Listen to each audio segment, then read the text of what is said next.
One is on sale for 30% off. Right now, you can get Co-Producer, Arcade, Portal, Thermal, Movement, and more all in one collection at 30% off.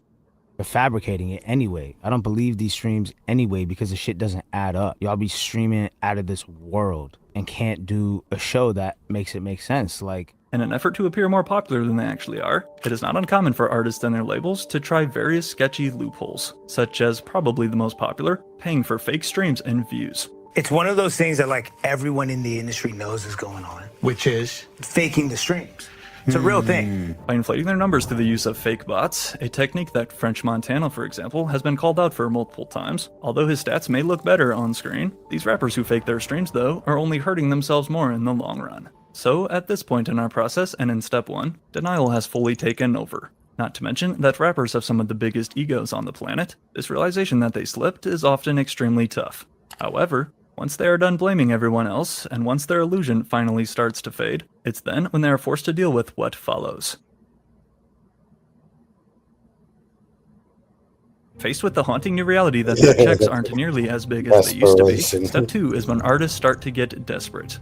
Combined with the constant added pressure as a rapper to always keep up that lavish image, now is when they begin to stretch the limits of what they'll do for a check. Last year in 2024, former SoundCloud rapper YBN Nahmir found himself in viral headlines thanks to this decision, beginning to charge his fans $3 just to send him a DM.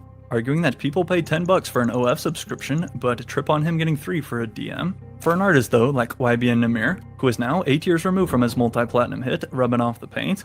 They say, "Lil Nahmir, where you been at? I'm just passing the breeze. But just knowing back in this time I won't leave." But also considering that YBN Nahmir had always been posting stuff like this on his story, flexing his net worth on Google, which, by the way, is almost never accurate, and claiming that he was worth in the millions. So, for fans to then see Nahmir this desperate for money came as a surprise.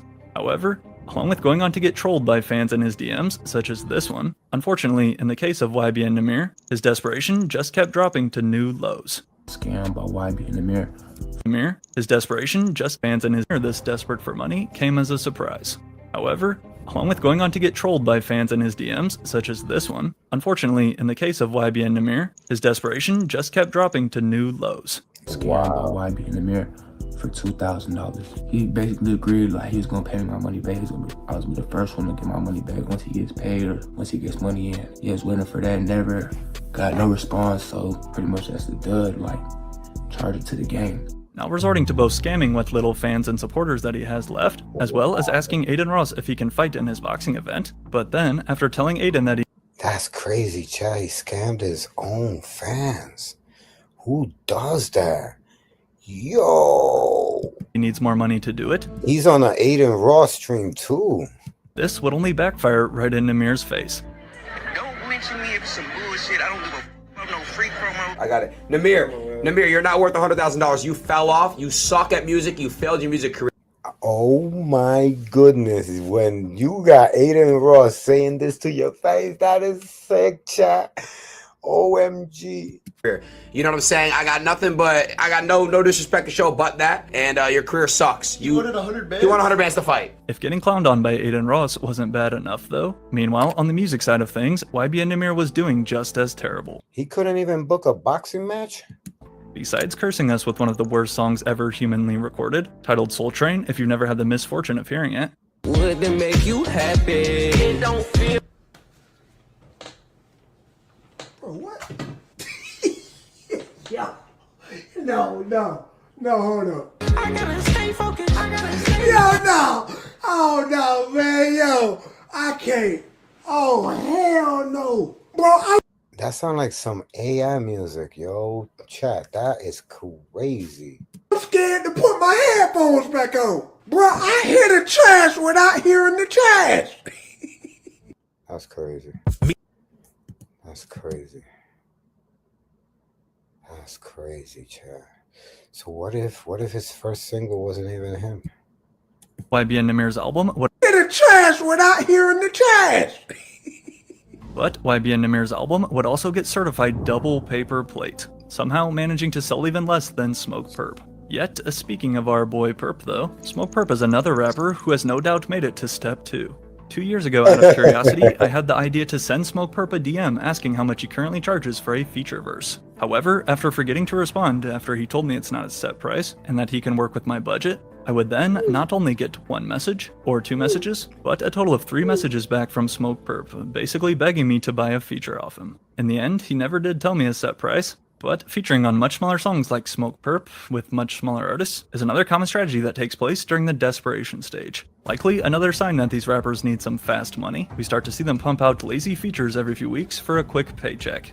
But rappers' willingness to collaborate and accept more gigs now out of desperation doesn't stop at just the music. 1111, shout out to you. I wish you many monies for many moons. Peace and love to Antonio on the wings. From me and Holly, you know it's all about how you feeling. How you're feeling determines how your day's gonna go and how you're gonna be treating others. If you're sleepy, you're gonna be sleepy. In addition to Riff Raff, various other rappers have also joined this website called Cameo to make some spare money, offering fans the chance to pay celebrities to make you custom. Damn, chap, Cameo, bro. I thought about doing one of those, chat, but I'm saying that's crazy. I don't want to have my face on that website. Some videos, but Redman? Oh God. Yet, aside from Cameo, Bougie Badass, Exhibit, Vanilla Ice. Oh man, chat. With their booking price having dropped, along with their popularity, it's at this point too when we start seeing some of them link up with Trippy Red? Oh man, chat. Streamers and smaller influencers, such as Jack Doherty, who sadly Jack Doherty. Oh man, isn't he cooked already? Has the money to pay him. And despite, I guess, getting an easy bag from him, for these rappers though, such as Polo G and Lil TJ, who are already struggling in the mainstream, is the money really worth getting clipped next to the most degenerate streamer online? Lil Durk, yo, Polo G, what do you think about Lil Durk right now? How did this guy, Lil Durk, get here, bro? They let him out for the party. Yo, what is happening? Why are you so shy, man? Dude, you're a funny guy, bro. Gotta be yourself. You got this. Know that kind of fucking shit is, yo, he is geeking for fucking Lil TJ. Man. Making content with Jack Doherty is an instant path to lose respect. However, for those who prefer not to stream with one of the worst humans on the planet, there are a few other common methods we always see for rappers to take advantage of their former clout. Fashion Nova. Well, oh God, no, not Fashion Nova. Well, not just particularly Fashion Nova, but for an easy bag, rappers and fallen off Oh hell no, not Young and May. Influencers will often start accepting tons of random promo deals from a bunch of random companies, thus flooding their social media accounts with annoying promos that they never would have even considered in the past. Wow, niggas is doing fake ass promos and shit.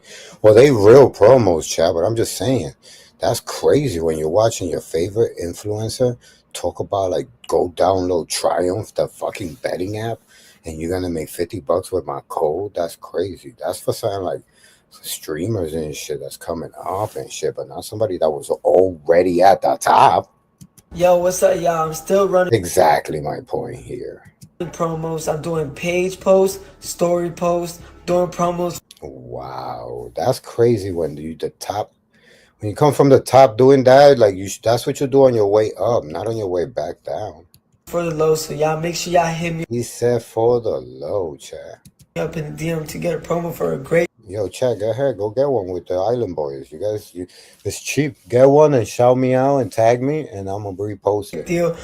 Tell them to shout us both out. You know, it's probably like $30. These guys are cheap. DMs are wide open, or all you gotta do is just swipe up on the story to hit me up in the DM if y'all trying to call. Yeah, chat, go ahead. I dare one of you guys to buy one of these promos off of the Island Boys and have them shout us out. You and the cheat challenge, and then we'll repost it on my page, and we could roast the fuck out of it. A promo. Stop playing and go call a promo. Y'all already know what it is. Don't waste no time. Let's do it and let's work I would never spend $1 on that. some business out. Yes, sir. Much love, Island Boys. And I got respect for them because, you know, they got into the viral moment, the viral circuit, the viral situation, but they did not capitalize. Chat, they dropped the ball. In the building, yeah. But besides the Island Boys who have promoted it seems like everything by this point, there's also this ad that I always see on about all the platforms, and you got Yeah, I be seeing this shit. I ain't gonna cap. I be seeing this shit. Motherfuckers playing like arcades and getting paid for it. Like I seen Bobby Shmurda. I seen Soldier Boy. I seen who else? Somebody else. I don't remember right now, but bro, what the fuck is this all about, chat? You guys probably have too, for the sketchy game that claims to make you money as you play it. What's the most money you made off this game before? Probably around like 5 racks. Damn! Yeah, I make a lot of money off this game. 5 racks on here, do you cast it out? Yes, sir. Yeah, I'm playing this when I get home. Yo, man, what's up? That is so cap. That is so cap, chat. And Polo G? Oh, God. Polo G. Download today and start making money gaming.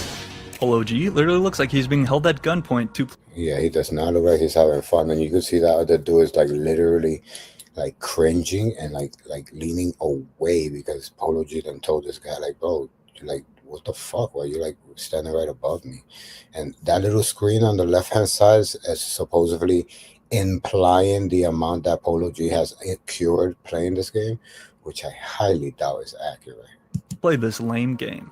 However, after raking in every last penny that they can here in America, having done promo with every brand that wants them, and having played every frat party that will pay them, it is then when we advance to step 3 in the fall off process. Overseas. Have you ever noticed how concerts in basically every other country other than the US always look way more lit? Like, for example, just look at how insane this crowd goes for Yeet over in London.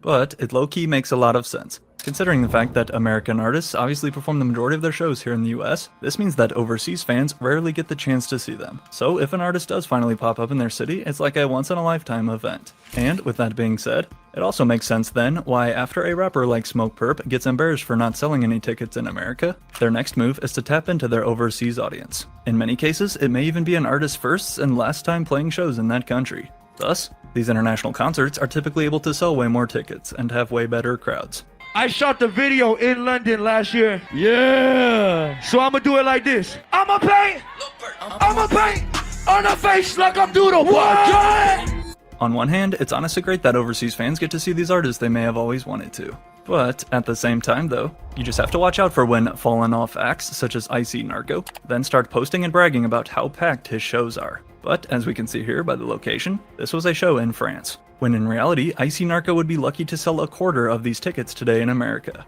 When it comes down to it, taking your career overseas is just another way of delaying the inevitable. However, even this method eventually dries up. Now forced to return back home to the States, and now left scrambling for anything that will stick, step 4 is when the ideas run wild.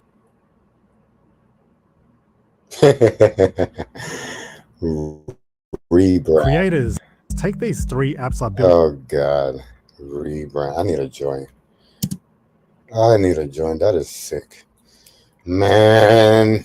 I'm gonna tell you, I took a swing at the rap shit. You know what I'm saying? But I ain't never got caught a hit. You know what I mean? Maybe got to first base or some dumb shit like that. But I ain't never caught a hit. You know what I'm saying? But you imagine to catch a hit and then have to work your way backwards? That's sick.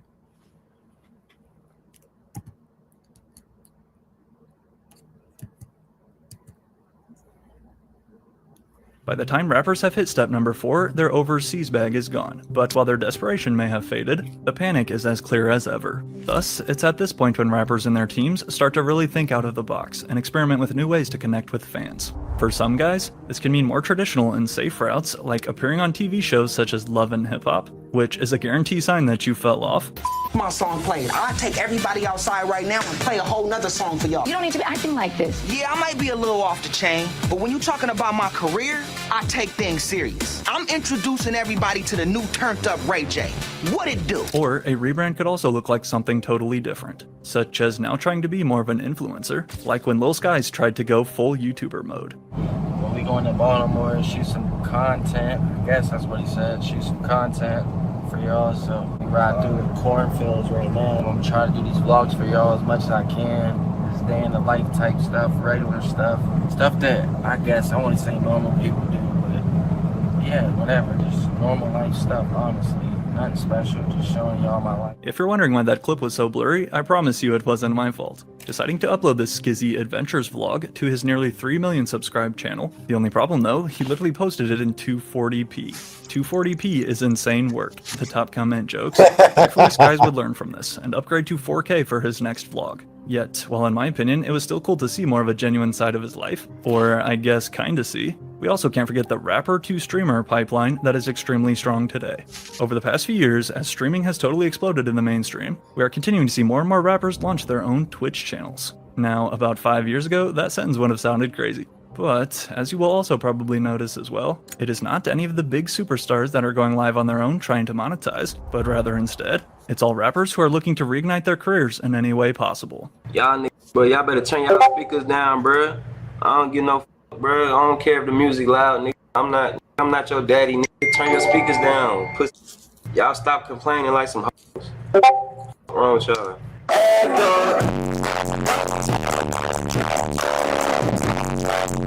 I just made this yesterday. I don't have no crazy skins. I'm not crazy fire at it. Just made this yesterday for y'all. We about to go crazy. Well, I'm about to go crazy. Look at your boy. Some of these guys, such as Ski Mask the Slump God, just want to go live with their fans and make a little money. However, while that is totally cool, on the other hand though, what if a rapper's rebrand turns out to be successful? Apart from DDG, who is one of the few exceptions where a rapper has found even more success in his new streaming career, there have been a couple other rare cases where rebrands have worked to perfection, such as Joe Budden. Following a total of 8 albums and a certified gold hit, back in 2018, Joe Budden decided to officially retire to instead solely focus on his career as a podcast host. And I think he made the right call, as Joe Budden is now one of the biggest voices in hip-hop media today. T Grizzly, who, if you can remember, has a couple old bangers to his name, has been able to run up a massive bag lately, instead playing Grand Theft Auto. A Grand Theft Auto server called Grizzly World. So it's like Grand Theft Auto, but everything in there is super customizable. You could do whatever you want. I could put that hat in there because you got to pay to get in, right? We got like 90,000 members. You killing them. 90,000 members. And it turned into way more than that. It turns down there 50 a week. That's crazy. You feel me? So 200k a month playing video games will never not be insane. However, speaking of rebrands though, as I just covered in my last video, although no one really cares about his music anymore, this past month, 6ix9ine has been on a comeback run of his own, thanks to his new shifted focus onto being a content creator, with even a special agreement hidden in his new contract, which requires him to stream. However, in most cases though, these attempts by rappers at a dramatic rebrand often fail, especially when they try to go the OF route. A decision that, I'm sad to report, names like Blueface, Lil Pump, and the Island Boys have all unfortunately made. In the Island Boys' desperation, at the deepest pits of the Shadow Realm, they hatched one last nefarious idea in order to get people to talk about them again. I'm not exaggerating, I'm not lying here. What the Island fuck? Boys are back in the public eye because they are making out with each other. Okay, if there's one AI site builder you Oh hell no, Chad. That is crazy. That's not okay, Chad. Didn't even know were possible. At this point in our fall off process, there are only 2 choices left. Option 1, quit now and disappear off the internet forever. Or, if you still feel like you have some in the tank, advance to step number 5. When all of their new ideas and attempts to rebrand have failed, every rapper then defaults to the same exact strategy, trying to relive their old glory days. Rather than keep evolving, it's at this time when rappers start returning back to what had previously worked for them in the past. Now y'all want me to make a Lego album? Alright, say less. I've been smoking blunts like back to back, little bitch, I'm smoking strong. Attempting to tap into fans' nostalgia and recreate that old magic. However, the only problem though, after waiting all of these years, does anyone even care about them anymore? I had one of the biggest songs to ever come out in history. I mean, I literally was on top of the world at one point in my life. What up? My name is T Wayne. You might have heard of me from the song First Let Me Hop Out the Mug. First Let Me Hop Out the Mug. Back in 2015, this guy named T Wayne released one of the biggest online hits of the entire year titled Nasty Freestyle. But despite going absolutely viral on the old app Vine, which RIP Vine by the way, T Wayne was not able to capitalize on his viral internet hype and build himself a sustaining rap career. However, now over 10 years later, he is trying again, not only releasing a part 2 to his old hit track, but also a part 3. Which, as we can tell though just from the top comment, his time in the spotlight is long past. Yet, T Wayne is far from the only rapper to try this, whether it be Designer, who prior to beating his on an Airplane, released a sequel to his old Timmy Turner hit 8 years after the first. Trippie Redd, who seems to add a new addition to his Love Letter to You series every time people say he fell off, as he's now up to number 5. Wiz Khalifa, although forever a legend, Wiz's latest 2025 album was Cushion Orange Juice 2, which is the sequel to his old classic mixtape from 15 years ago, as an attempt to try and reel in as many old fans as he still can. Just like the once unstoppable duo and OG Lyrical Lemonade stars, Lil Skies and Landon Cube. Do you think we fell off? Lil Skies linking back up with Landon and announcing that he's returning to his old sound is another perfect case of this. Or, once again, Smoke Perp. Aside from having already attempted this with his Audi Part 2 sequel, as another tactic in trying to nostalgia bait fans, Step 5 will also often include reuniting with former partners, hoping to, again, recreate their old viral formula. However, almost every time, these rappers fall way short and just look mad corny in the process. Studio is closed. What? Oh, Little Pump? Smoke Perp? Lil Perp, let's all try. Do you guys want to record? Let's get it! Alright, so what beat do y'all want? Huh? Play the beat. You sure you don't want to wait for me? I said he'll be back. Okay, fine. Let's get it! Reuniting with former collaborators really only works when you're older, or if you're in a different genre, like when a rock band does one last reunion tour together. But in hip-hop, it's almost always the same thing. One final attempt to squeeze whatever money is left before the lights shut off for good. No matter how hard you try to recreate your old hit, or release the sequel to your classic album, nobody can rewind time, and the second that people move on, it's extremely hard to reel them back in. And so, with this considered, after rappers realize that no amount of rebrands, overseas shows, or recycled throwback songs are ever going to be able to reverse their fall, this is when we reach the final step.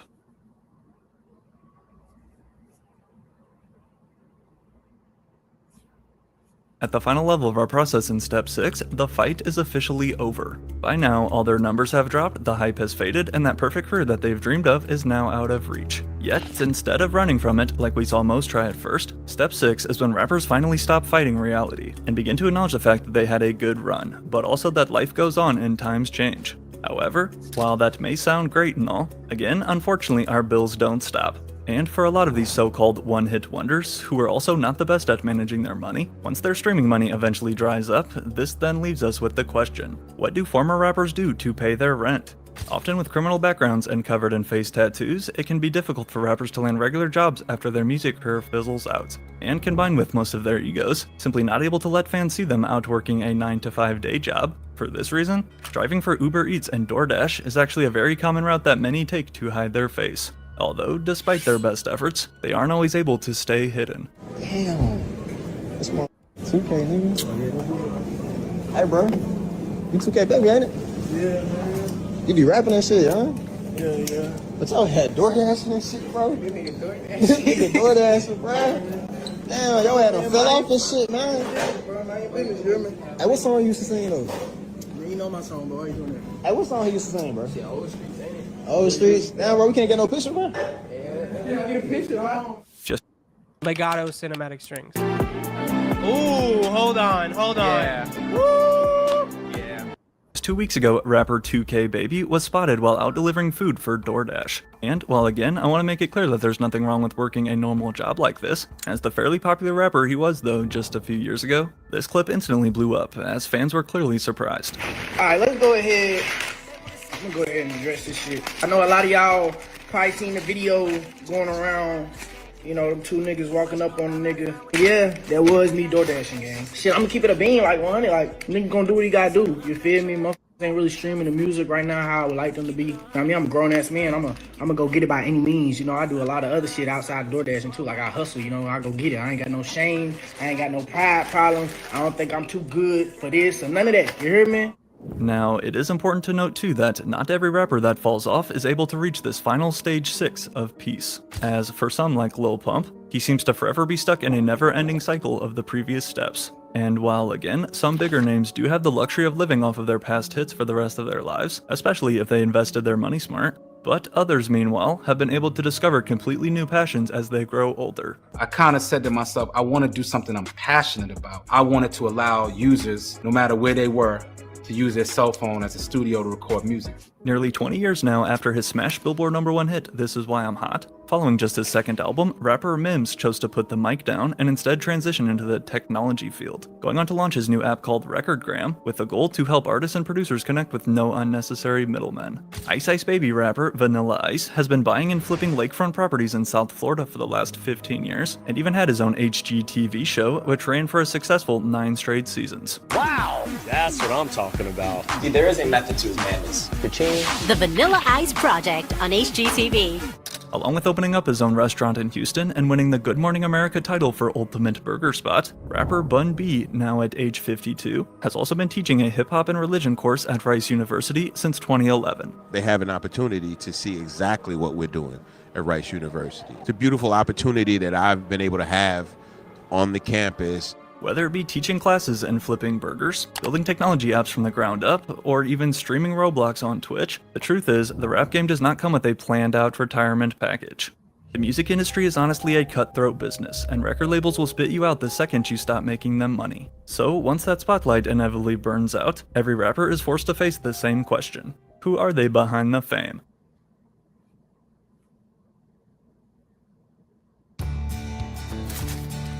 Small business owners across the country are using Amazon to pick.